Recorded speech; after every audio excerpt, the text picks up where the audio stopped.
चलिए 12 फरवरी 2022 रिजल्ट के बारे में डिस्कस कर लेते हैं। कौन किस पोजीशन पर रहा है। तो इस वीक में प्रदर्शन कई लोगों का डाउन हुआ है और उसके के पीछे का जो रीज़न होगा वो तो स्वयं उन्हीं को पता होगा जिनका प्रदर्शन डाउन हुआ है। वैसे सभी लोगों को मैंने पर्सनली मैसेज कर दिया है जिनके भी नंबर कम है। तो आपकी कोशिश रहनी चाहिए कि 20 में से 20 का टारगेट आपका होना चाहिए। और अगर 20 में से 20 नहीं आ रहे हैं तो गलतियां ना हो। अगर आप एक भी प्रश्न गलत करते हैं वीक टेस्ट में तो ये अच्छी चीज़ नहीं है। तो कोशिश रहा करें कि जो वीक का टेस्ट है उसमें एक भी प्रश्न गलत ना हो। आप स्किप कर दीजिए, वो चीज़ अलग है, क्योंकि आपने पढ़ी वो आपको शायद आपने पढ़ी नहीं या फिर ध्यान नहीं दिया उस चीज़ के ऊपर, तो ये तो समझ में आता है। लेकिन आपने पढ़ी और वो याद नहीं, इसका मतलब आपने रिवीजन नहीं किया। अगर आपसे क्वेश्चन गलत हो रहे हैं तो इसका मतलब है आपने रिवीजन नहीं किया। तो आपकी कोशिश होनी चाहिए कि रिवाइज आपको बहुत अच्छे से करना है। जो भी चीज़ें आप पढ़ रहे हैं उसको बहुत अच्छे से रिवीजन करना है।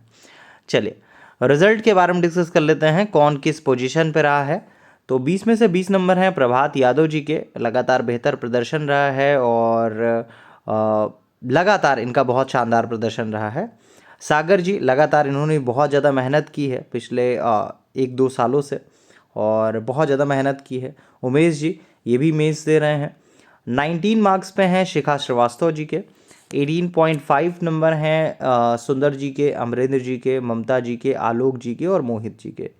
18 नंबर पे आते हैं तो 18 नंबर हैं सुधांशु जी के और इसके अलावा उत्कर्ष जी के, सुनील राणा जी के, कान्हा जी के। 17.5 नंबर हैं विजय प्रकाश जी के, सिप्रा जी के, अभय सिंगर जी के, सीमा यादव जी के। 17 मार्क्स हैं सुरजीत जी के, सोनी जी के, आलोक मिश्रा जी के, नेहा जी के, संतोषी जी के। इसके बाद बारी आती है 16.5 नंबर पे। तो 16.5 जो नंबर हैं वो हैं आपके हिमांशु पाल जी के। इसके अलावा अंकित यादव जी के, विवेक गुप्ता जी के, अनुराग जी के और महिमा जी के। 16 मार्क हैं अशोक जी के, आशीष जी के, संध्या जी के और नागेंद्र जी के। तो ये रहा टोटल जो 20 में से 16 जिनके भी नंबर आए हैं। तो नेक्स्ट टाइम से आप कोशिश यही करिएगा कि 20 में से 20 आपके नंबर आए और जिनके भी 16 के रेंज में मार्क्स नहीं आ रहे हैं तो उनको कोशिश करनी है कि 16 की रेंज में आए। और इसी बीच आपका फुल टेस्ट भी हुआ था और फुल टेस्ट में कई लोगों का प्रदर्शन अच्छा भी रहा था, कई लोगों का प्रदर्शन अच्छा नहीं रहा था। जो एक ओवरऑल चीज़ समझ में आई है अभी जो निकल कर सामने आ रही है आप लोगों की, वो सबसे बड़ी समस्या यही एक समझ में आ रही है कि आप में से लोग क्वेश्चंस गलत बहुत कर रहे हैं। तो गलतियां आपको नहीं करनी है। जो भी आप प्रश्न गलत कर रहे हैं वो गलतियां आपको नहीं करनी है कि आप 20-20 प्रश्न गलत कर दे रहे हैं, 30-30 प्रश्न गलत कर दे रहे हैं। और आपको जो मैक्सिमम गलती है वो 8 से 10, बहुत ज़्यादा मैक्सिमम हुई तो 8 से 10। अगर आप इस रेंज पे पहुंच जाएंगे तो फिर आपका जो फाइनल रिजल्ट आता है या फिर फाइनल जो पेपर होता है आयोग के द्वारा, तो वहाँ पे समस्या नहीं आएगी।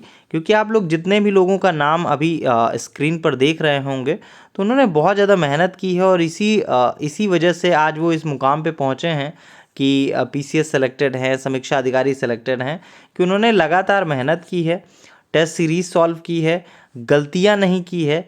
और जो गलतियां नहीं करता है ऑब्वियस सी बात है वही आगे जाता है।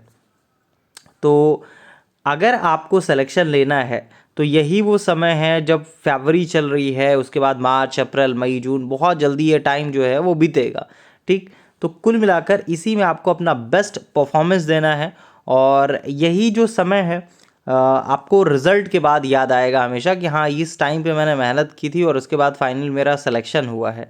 तो कुल मिलाकर कहा जा सकता है कि अभी जो टाइम है उसको बहुत अच्छे से यूटिलाइज़ करिए। जितना अधिक आप यूटिलाइज़ कर लेंगे उतना बेहतर आपके लिए होने वाला है। ये बात संभवतः सभी को पता होती है, बस प्रॉब्लम ये है कि लोग इम्प्लीमेंट नहीं करना चाहते हैं, उस चीज़ पर काम नहीं करना चाहते हैं। उनको लगता है अरे यार आज तो बहुत मेहनत कर ली, आज तो ये चीज़ें हो गई। ये एक्सक्यूज़ेस हमेशा रहेंगे आपकी लाइफ में।